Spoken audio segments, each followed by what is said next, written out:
I feel very excited because we've been working on this project for more than a year. We started, actually, Klaus, our director, came to Japan exactly after the catastrophe last year, and we decided to go ahead. And since then, we've been working very hard on this. So I'm very excited to see how it will come through.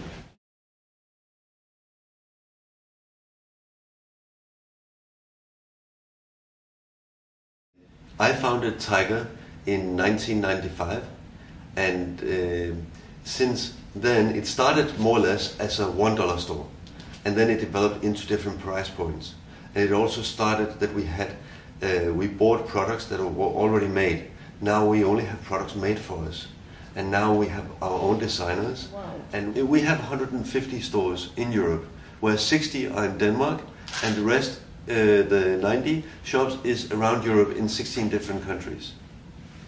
We expect to have 721 shops in Europe in 3.5 years.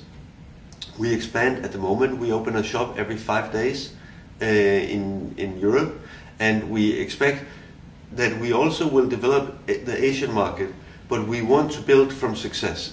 So this is a test, and we don't know how long the test will be. But when we have success, we expect to work with a Japanese partner and to open many stores in Japan.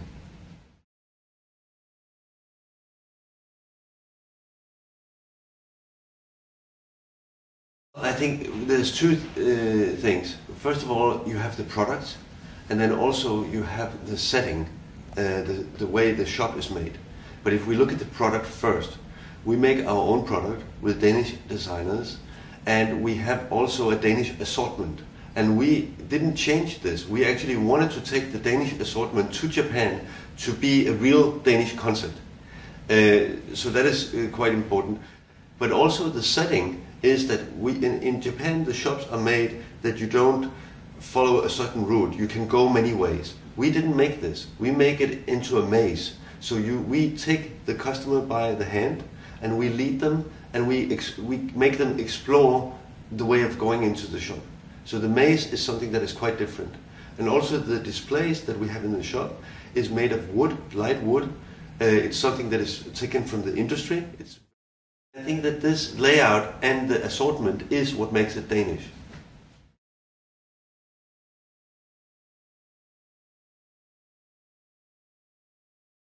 I think Japan is probably the most sophisticated retail market in the world. Very sophisticated. But we would like to enter this for two reasons. One thing is we have something to offer, but the second thing is to learn from it. So we also expect to learn from being in Japan, and maybe we can take this to Europe.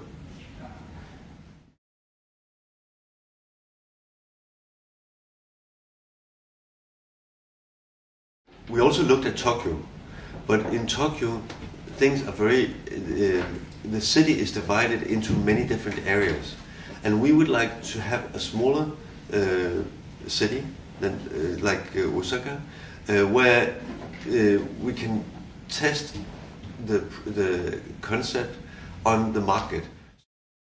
We will meet the entire population much more quickly. It is a very, very nice city. I enjoy very much being here. I've been here many times. And I think that this testing is where we get closer to the customer. And at the same time, Kansai province is so big, it is more, but the buying power is more than all of Canada. So I think the market is so big, and at the same time we get closer to the customers in Osaka than we do in Tokyo. So that is why we chose it. I think that we have the attention that we have received in Osaka has been tremendous. We have really been very surprised, and we have had a lot of attention. If we would have entered Tokyo, maybe no one would have seen us.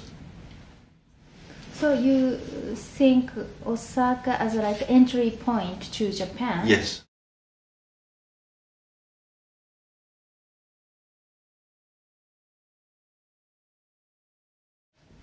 Yes, we had actually a lot of help, and I don't think we would have made it without the help.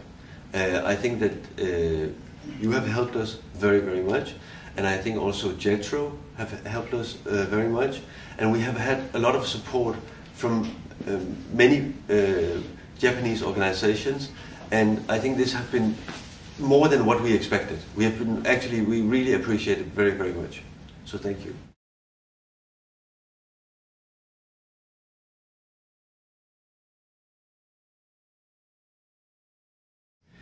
Well, the big difference is that in Western Europe, we emphasize very much on the individual.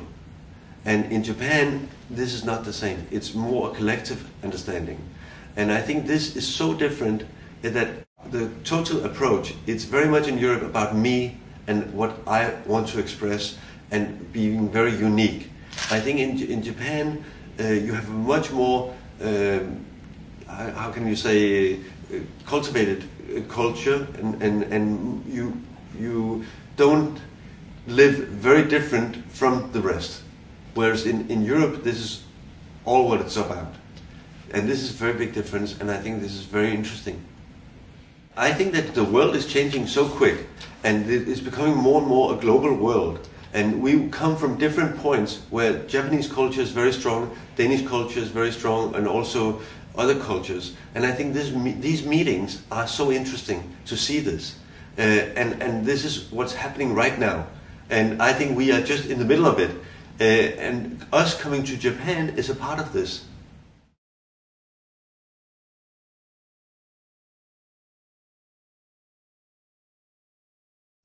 I think the secret is many things, but I think that the flexibility is one major thing.